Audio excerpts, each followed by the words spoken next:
V nedeľu cestovali futbalisti martinského Fomatu k súperovi z druhej polovice tabuľky do Krásna nad Kysucou. Domáci hráči povzbudení stredajšou výhrou, keď zvíťazili nad Byčou 5-1, nastúpili do zápasu s patričným sebavedomím. No ale Martinčania ich zo snahou o víťazstve pomerne rýchlo prebudili. Martinčania vyhrali 2-0. Boli to totiž hráči Fomatu, ktorí od začiatku diktovali herné tempo, aj keď občasné problémy im robila vysunutá obrana domácich.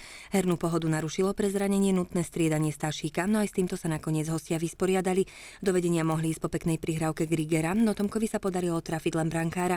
To isté ale už s gólovým zakončením sa zopakovalo aj v 33. minúte, keď diagonálna prihrávka Ďungela našla Sapietu, ktorý svoj únik zakončil prihrávkou na Grigera a práve tento otváral stav stretnutia a zároveň strelil svoj prvý majstrovský gól za mužov.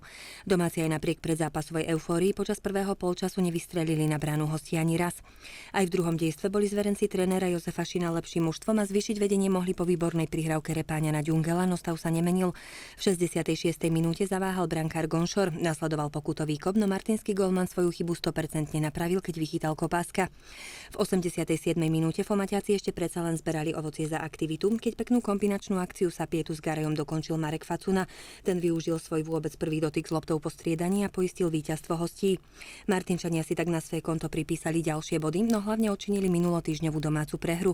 Svojim fanúšikom sa nakoniec budú môcť revanšovať aj doma. Už v túto stredu o 5:30 večer, keď je na programe z minulého týždňa preložený súboj proti tabuľkovo poslednému Pohroniu.